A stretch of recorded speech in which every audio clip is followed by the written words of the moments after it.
प्रिय भक्तजनों, आप सबका एक बार फिर से स्वागत है श्री गोरखनाथ चरित्र भाग 39 में। आज का विषय है गुरु गोरखनाथ जी पर सवरक की अप्सरा मेनका का जाल या गुरु गोरखनाथ जी और देवराज इंद्र का युद्ध। तो संपूर्ण जानकारी के लिए कृपया वीडियो को अंतिम तक देखिएगा। और जो नए दर्शक हमारे चैनल पर आए हैं, कृपया हमारे चैनल को सब्सक्राइब कर लें ताकि आपको हमारे आने वाले वीडियो के नोटिफिकेशन मिल सकें। तो शुरू करते हैं आज का विषय। प्रिय भक्तजनों, बात उस समय की है जब गुरु गोरखनाथ जी 12 साल की तपस्या में लीन हो ओम नमः शिवाय का उच्चारण कर रहे थे।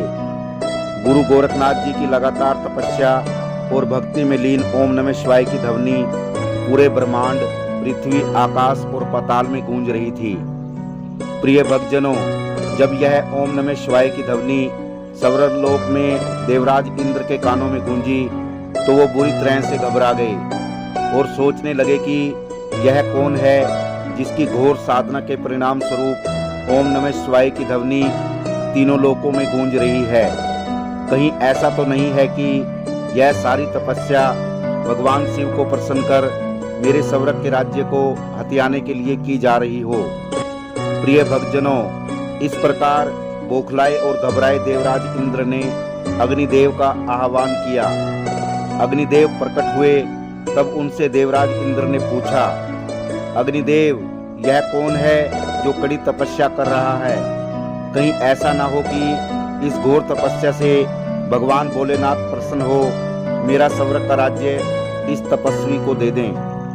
प्रिय भक्तजनों, इस प्रकार अग्निदेव ने अपनी अंतर्दृष्टि से देखकर देवराज इंद्र को बताया कि हे देवराज इंद्र, ये तो भगवान शिव अवतारी गुरु गोरखनाथ जी हैं जो ओम नमः शिवाय का जाप कर रहे हैं।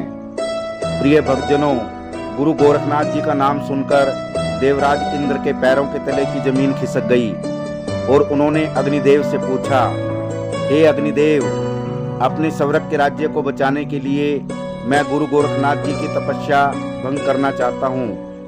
कृपया मुझे कोई ऐसा उपाय बताएं कि मैं उनकी तपस्या भंग कर सकूं। प्रिय भक्तजनों, इस पर अग्निदेव बोले, हे प्रभु, गुरु गोरखनाथ जी की तपस्या भंग करने के लिए आपके पास मेनका अद्भुत हथियार है जिसका प्रयोग आप पहले भी कई ऋषियों की तपस्या भंग करने में कर चुके हैं।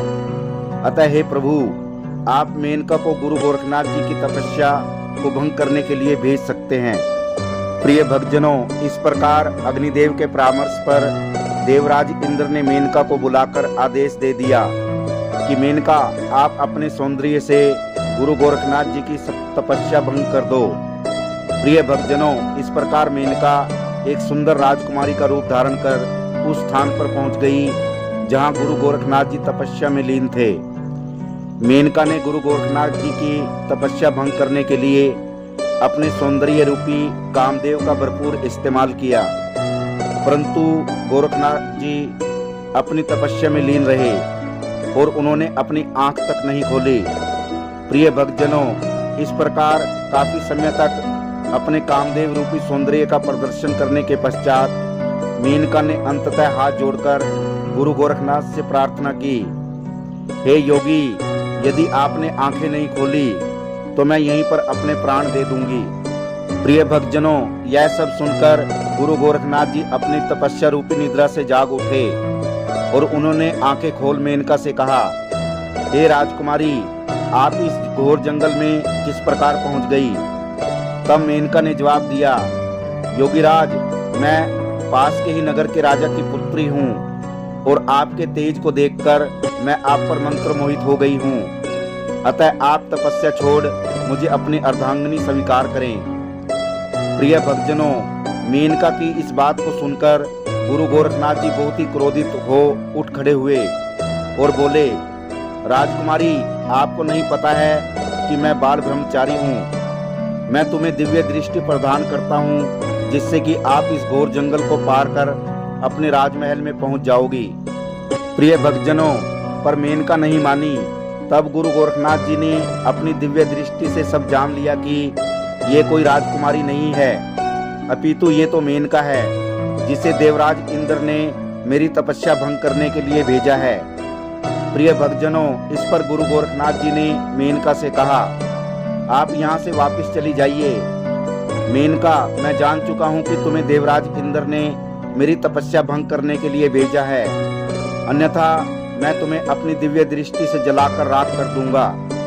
प्रिय भक्तजनों, इस प्रकार अपनी मृत्यु के भय से मेनका वापस देवराज इंद्र के पास लौट आई और उनसे कहा, हे देव, गुरु गोरखनाथ जी बहुत बड़े तपस्वी हैं। उन्होंने मुझे पहचान लिया है और मैं अपने प्राण बचाकर भाग आई हूँ। प्रिय भक्तजनों, इस पर देवराज इंद्र अग्निदेव से बोले, अग्निदेव, मेनका का इस प्रकार असफल लौट आने से अंततः मैं ही गुरु गोरखनाथ जी से युद्ध करने जा रहा हूँ। परंतु अग्निदेव बोले, हे देवराज इंद्र, आप तो स्वर्ग के राजा हैं, अंततः इस छोटे से कार्य के लिए आपका जाना उचित नहीं है। मैं अभी जाता हूँ और गुरु गोरखनाथ जी को अपनी अग्नि से भस्म करके आता हूँ।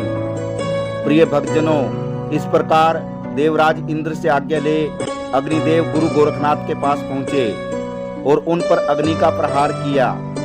परंतु गुरु गोरखनाथ जी ने खाली एक हुंकार से ही उनको हवा में उड़ाकर वापस देवराज इंद्र के स्वर्गलोक में पटक दिया। प्रिय भक्तजनों, इस प्रकार मेनका और अग्निदेव की असफलता के बाद स्वयं देवराज इंद्र गुरु गोरखनाथ जी की तपस्या भंग करने के लिए और उनसे युद्ध करने के लिए पहुंच गए और गुरु गोरखनाथ जी को ललकारते हुए कहा, गोरखनाथ, मैं जानता हूं कि तुम तपस्या कर मेरे स्वर्ग राज्य पर अधिकार करना चाहते हो, परंतु इसके लिए तुम्हें मुझसे युद्ध करना होगा। प्रिय भक्तजनों, इंद्र की बात सुनकर गुरु गोरखनाथ जी बोले, हे देवराज इंद्र, मैं यह तपस्या पृथ्वी पर जन कल्याण के लिए कर रहा हूँ। मेरी तुम्हारे राज्य में कोई रुचि नहीं है, अतः आप अपना अहंकार छोड़ यहाँ से चले जाइए ताकि मैं शांतिपूर्ण अपनी तपस्या कर सकूं। प्रिय भक्तजनों, इस पर देवराज इंद्र ने कहा, गोरखनाथ, अपनी मृत्यु के भय से तुम शांतिपूर्ण तपस्या का ढोंग कर रहे हो। और प्रिय भक्तजनों, इस प्रकार देवराज इंद्र ने गुरु गोरखनाथ जी पर आक्रमण कर दिया। देवराज इंद्र ने धनुष, अग्नि, पहाड़ों, तलवार और गदा से गुरु गोरखनाथ जी पर आक्रमण किया, परंतु गुरु गोरखनाथ जी ने भी क्रोध में भरकर उनके सभी अस्त्र शस्त्रों को काट दिया और इस प्रकार देवराज इंद्र की सारी शक्तियां समाप्त होने लगी। प्रिय भक्तजनों, अंततः देवराज इंद्र ने अपने आखिरी अस्त्र वज्रास्त्र का गुरु गोरखनाथ जी पर प्रहार किया, परंतु गुरु गोरखनाथ जी ने वज्रास्त्र को भी अपने अस्त्र शस्त्र से काट डाला। सारी पृथ्वी उनके घोर युद्ध से थरथर कांपने लगी। प्रिय भक्तजनों, देवराज इंद्र को इस तरह हारते देख सभी देवतागण भगवान भोलेनाथ के पास पहुंच गए और उनसे कहा, हे भोलेनाथ, कृपया हमारे स्वर्ग के राजा देवराज इंद्र की रक्षा करें। प्रिय भक्तजनों, इस पर भगवान शिव ने जवाब दिया, हे देवतागणों, आप चिंता न करें। देवराज इंद्र का अहंकार तोड़ने के लिए मैंने ही यह लीला रची है, अतः आप सब अपने स्वर्गलोक में लौट जाओ, कुछ भी अनर्थ नहीं होगा। प्रिय भक्तजनों, इस प्रकार सभी देवतागण भगवान भोलेनाथ के आदेश पर वापिस स्वर्गलोक लौट गए और उधर गुरु गोरखनाथ जी ने क्रोध में भरकर अपने त्रिशूल को देवराज इंद्र पर प्रहार करने के लिए उठा लिया, परंतु देवराज इंद्र ने गुरु गोरखनाथ जी के पांव पकड़ लिए और कहा, हे योगीराज, मुझे क्षमा कर दें। आप चाहें तो मेरे स्वर्ग का राज्य ले लें, परंतु मेरे प्राण बख्श दें। प्रिय भक्तजनों, इस पर गुरु गोरखनाथ जी बोले, देवराज इंद्र, स्वर्ग का राज्य तो मेरा तभी हो गया था जब मैंने तुमको युद्ध में हरा दिया था, अतः तुम कौन होते हो मुझे स्वर्ग का राज्य देने वाले। प्रिय भक्तजनों, गुरु गोरखनाथ जी की बात सुनकर देवराज इंद्र उनके पैरों में गिरकर अपने प्राणों की भीख मांगने लगे। प्रिय भक्तजनों, इस पर गुरु गोरखनाथ जी बोले, देवराज इंद्र, इस हार से तुम्हारा अहंकार चूर चूर हो गया है और आज के बाद कोई भी देवता या दानव किसी भी तपस्वी की तपस्या भंग करने का दुस्साहस नहीं करेगा। अतः जाओ, मैं तुम्हारे प्राण बख्शता हूँ और तुम्हें तुम्हारे स्वर्ग का राज्य भी वापस लौटाता हूँ। प्रिय भक्तजनों, इस प्रकार देवराज इंद्र अपने अहंकार को छोड़ और शर्म भरी आंखों से गुरु गोरखनाथ जी को प्रणाम कर वापिस स्वर्गलोक लौट आए। प्रिय भक्तजनों, यह था श्री गोरखनाथ चरित्र भाग 39। यदि यह वीडियो आपको पसंद आया हो तो वीडियो को शेयर करना और चैनल को सब्सक्राइब करना। आप सभी दर्शकों का धन्यवाद। जय श्री गोरखनाथ जी।